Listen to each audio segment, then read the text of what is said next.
अस्सलाम वालेकुम स्टूडेंट्स, आज हम स्टार्ट करेंगे topic number 17.4 that is transmission of electric signal through wires. So हम क्या चाह रहे हैं कि हम इलेक्ट्रिक सिग्नल्स को एक जगह से दूसरी जगह ट्रांसफ़र करना चाह रहे हैं थ्रू द वायर्स। ठीक है, वायर्स को यूज़ करते हुए हम अभी स्पेस की बात नहीं कर रहे, हम वायर्स को ही यूज़ करके सिग्नल्स को ट्रांसफ़र करना चाह रहे हैं। अब बेसिकली जो इलेक्ट्रिक सिग्नल हैं वो कहाँ पे यूज़ हो रहे हैं और थ्रू द वायर, ये जो पूरे टॉपिक के नेम के अकॉर्डिंग हमारे जितने भी टेलीफोन्स हैं वो इस प्रिंसिपल पे काम कर रहे हैं। ठीक है, यानी उनके अंदर इलेक्ट्रिक सिग्नल को ट्रांसफ़र किया जाता है थ्रू वायर्स। ठीक है, सबसे पहले अलेक्जेंडर ग्राहम बेल जो थे उन्होंने 1876 में एक टेलीफोन बनाया जिसके अंदर सिंपल से स्ट्रक्चर थे। एक डायफ्राम था, ठीक है, डायफ्राम पर्दे को कहते हैं, एक बारीक थिन लेयर होती है। ठीक है, एक हमारे पास मेटल रीड थी and the third one was the electric coil. ठीक है, एंड हम जानते हैं क्योंकि हर चीज़ में मॉडिफिकेशन होती रहती है। अब टेलीफोन्स की जगह जो है, जैसे पहले टेलीफोन थे वैसे नहीं रहे। ठीक है, अगेन उससे भी ज़्यादा मॉडिफाई फॉर्म में देखें तो मोबाइल्स आ गए हैं, टैब्स आ गए हैं, लैपटॉप्स हैं, तो ये तमाम चीज़ें मॉडिफिकेशन के बाद आती नहीं। बट जो बेसिक एलिमेंट्स होते हैं ना वो हमारे इतने डिफर नहीं करते। ठीक है, लाइक अगर हम लोग टेलीविज़न की बात करें और एलईडीज़ वगैरह की बात करें या एलसीडीज़ की बात करें, नो डाउट उनकी स्क्रीन को श्रिंक कर दिया गया है, बट ऑब्वियसली क्योंकि उनका काम भी वही है कि वो पिक्चर दिखा रहे हैं, कुछ उसमें चेंजिंग्स करके, कुछ मॉडिफिकेशंस करके। और जो टीवी पहले ज़माने में चलते थे उसका भी यही काम था कि उसमें पिक्चर दिखाई जाती थी। ठीक है, तो क्या हुआ कि दोनों में कोई उसके इंटरनल स्ट्रक्चर के अंदर कोई ज़्यादा चेंजिंग नहीं की गई, बस उसको थोड़ा मॉडिफाई कर दिया गया। इसी तरह अगर हम टेलीफोन की बात करें तो टेलीफोन जिस तरह पहले थे उसकी जब मॉडिफिकेशन हुई तो मॉडिफिकेशन के बाद जो उसमें हम लोगों ने यूज़ किए, हमने तो नहीं, साइंटिस्ट वगैरह ने इसको जो यूज़ किए इंस्ट्रूमेंट्स वो क्या रहे, वो थोड़े लिटिल बिट चेंज के साथ उसी तरह से रहे एंड उसी तरह से उनकी वर्किंग होती रही। अब अगर हम टेलीफोन की बात करें जो आजकल हम यूज़ करते हैं उसमें क्या होता है, टेलीफोन्स में जिस तरह पहले डायफ्राम था टेलीफोन्स में अब भी डायफ्राम है एंड डायफ्राम। ठीक है, देन क्या है हमारे पास, एक कॉइल है। ठीक है, पहले भी कॉइल था अब भी कॉइल मौजूद है। इसी तरह से क्या है कि एक मेटल स्ट्रिप कह लें, मेटल स्ट्रिप, या अगेन उसको भी हम डायफ्राम कह सकते हैं। ठीक है, तो बेसिक कंपोनेंट्स वही रहते हैं बट उनमें थोड़ी थोड़ी मॉडिफिकेशन होती रहती है। अब अगर सिर्फ टेलीफोन की बात करें तो टेलीफोन में जो इस तरह का पोर्शन होता है जिसके ऊपर नंबर्स लिखे होते हैं, ठीक है, इस तरह से नंबर्स होते हैं एंड ये स्क्रीन होती है एंड इस तरह से ये रिसीवर वगैरह है यहाँ पे। ठीक है, and connected through a wire. अब बेसिकली क्या है, यहाँ पे तो हमने जिस नंबर एंटर्स करने हैं और वो हमें स्क्रीन पे शो हो जाएंगे, तो यहाँ पे हम कोई ऐसी वर्किंग नहीं कर रहे।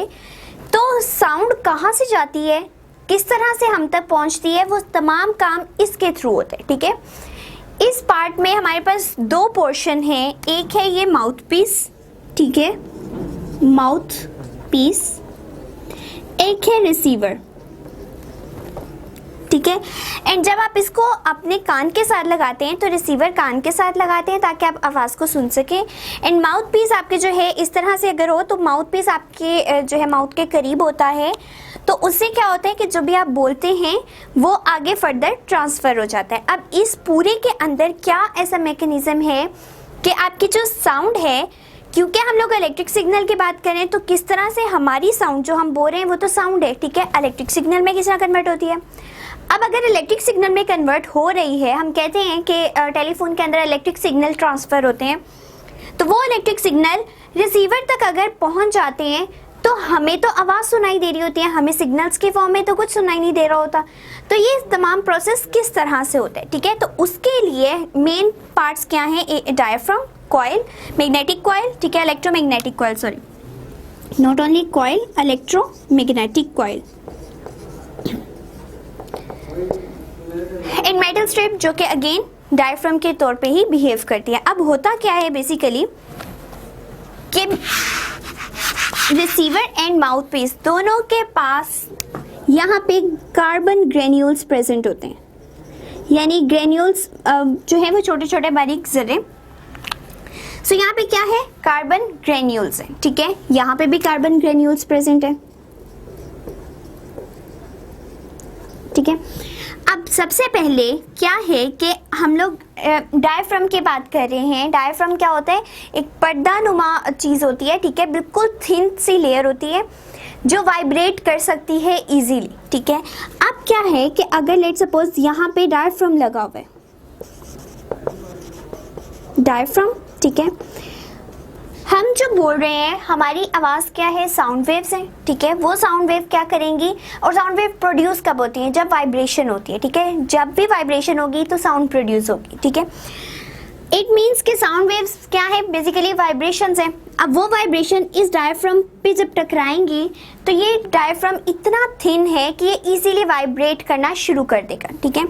जब इसकी वाइब्रेशन होगी तो यहाँ पे जितने कार्बन ग्रेन्यूल्स प्रेजेंट हैं, पहले लेट सपोज अगर हम इस तरह बात करें, कोई फॉर्म है, ठीक है, लेट सपोज हमने ये फॉर्म लिया, इतना था, जब इसके ऊपर प्रेशर अप्लाई कर दिया तो ये क्या हो जाएगा, कंप्रेस हो जाएगा, तो ये इस तरह से हो जाएगा, ठीक है, आफ्टर अप्लाइंग प्रेशर। अब यहाँ पे क्या हो रहा है कि साउंड वेव ने डायफ्राम को वाइब्रेट करवाया, अब उसकी वाइब्रेशन की वजह से इनके ऊपर प्रेशर लगा और ये कंप्रेस हो गए, ठीक है। अब इसके कंप्रेस होने की वजह से प्रोड्यूस हो गए इलेक्ट्रिक सिग्नल, इलेक्ट्रिक सिग्नल, ठीक है। अब ये electric signal through the wire जो कि इनसाइड है, इसके थ्रू ट्रांसफर हो गए, ठीक है। ट्रांसफर होने के बाद यहाँ पे लगा हुआ है एक मैग्नेटिक कॉइल, ठीक है, एंड इलेक्ट्रोमैग्नेटिक कॉइल लगा हुआ है। इलेक्ट्रोमैग्नेटिक कॉइल का क्या काम है कि अगर हम उसको इलेक्ट्रोमैग्नेटिक कॉइल, ठीक है, हम उसको इलेक्ट्रिक फील्ड यानी करंट प्रोवाइड करें तो उससे हमारे पास मैग्नेटिक फील्ड जनरेट हो जाती है, ठीक है। अब क्या हुआ कि ये चूंकि इलेक्ट्रिक सिग्नल्स थे, इलेक्ट्रिक सिग्नल्स जब इस कॉइल में से पास आउट करेंगे, चूंकि इस कॉइल के हर पॉइंट पे क्या हो रहा है कि चेंजिंग्स आ रही हैं, ठीक है, चेंजिंग्स करंट की आ रही हैं, तो हर डायरेक्शन पे चेंज आने की वजह से जब मैग्नेटिक फील्ड प्रोड्यूस होगी तो वो एक बहुत स्ट्रॉन्ग मैग्नेटिक फील्ड होगी, ठीक है। तो यहाँ से इलेक्ट्रोमैग्नेट के अंदर से करंट पास आउट होने की बिहाफ पे हमारे पास बहुत स्ट्रॉन्ग जो है वो मैग्नेटिक फील्ड प्रोड्यूस होगी, ठीक है।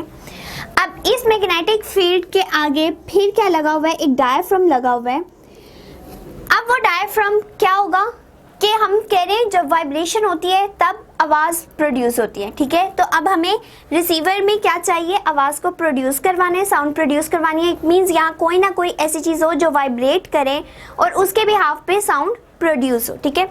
तो इलेक्ट्रिक सिग्नल्स जब यहाँ से गए, इलेक्ट्रोमैग्नेट में से पास आउट किए तो मैग्नेटिक फील्ड जनरेट हुई। मैग्नेटिक फील्ड के पास ही हमारा जो है डायफ्राम लगा हुआ था जिसने इसको वाइब्रेट करना शुरू कर दिया, ठीक है। उससे पहले भी अगर हम देखें तो यहाँ पे एक मेटल स्ट्रिप होती है, चूँकि मैग्नेटिक फील्ड है, ठीक है, magnetic field strip metal strip को अपनी तरफ अट्रैक्ट करेगी, ठीक है, और उसके अट्रैक्ट होने की वजह से यहाँ पे जो मौजूद कार्बन ग्रेन्यूल्स हैं उनकी वाइब्रेशन होगी एंड वो डायफ्राम के साथ डायफ्राम को जब हिट करेंगे तो वहाँ वाइब्रेशन प्रोड्यूस होगी। बट इन सिंपल वे हम यही कह सकते हैं कि ये जो मैग्नेटिक फील्ड प्रोड्यूस हुई उसने जब आगे फर्दर इंटरेक्शन की तो डायफ्राम में वाइब्रेशन प्रोड्यूस होगी, ठीक है। जब डायफ्राम में वाइब्रेशन प्रोड्यूस हुई तो वो वाइब्रेशन बेसिकली क्या है हमारे पास, साउंड वेव्स, साउंड वेव्स, ठीक है। तो हमने क्या किया है कि किसी भी इलेक्ट्रिक सिग्नल को एक जगह से दूसरी जगह ट्रांसफ़र किया जा सकता है थ्रू द वायर्स। और अगर सिंपली केस में टेलीफोन का केस ही देखें तो टेलीफोन में एक साइड से हम बोल रहे होते हैं, एक साइड से सुन रहे होते हैं, वहाँ पे भी इलेक्ट्रिक सिग्नल जनरेट होते हैं एंड उसको वायर के थ्रू ही ट्रांसफ़र किया जाता है। बट क्या होता है कि डायफ्राम लगा होता है, डायफ्राम जो है हमारी आवाज़ जब आती है तो उससे वाइब्रेट करते हैं। वाइब्रेट करने की वजह से कार्बन ग्रेन्यूल्स को कंप्रेस कर देते हैं। कंप्रेशन की वजह से इलेक्ट्रिक सिग्नल जनरेट होते हैं जो कि फर्दर वायर के थ्रू ट्रांसफ़र होते हैं। वो इलेक्ट्रिक सिग्नल जब इलेक्ट्रोमैग्नेट में से पास आउट करते हैं तो एक स्ट्रॉन्ग मैग्नेटिक फील्ड प्रोड्यूस कर देते हैं जो कि फर्दर कांटेक्ट करती है डायफ्राम के साथ एंड उसको वाइब्रेट करती है। जब डायफ्राम की वाइब्रेशन होगी तो अल्टीमेटली हमारे पास साउंड वेव प्रोड्यूस हो जाएंगी। सो इस तरह से हम किसी भी इलेक्ट्रिक सिग्नल को ट्रांसमिट कर सकते हैं, एक जगह से दूसरी जगह पहुंचा सकते हैं बाय यूजिंग द वायर्स।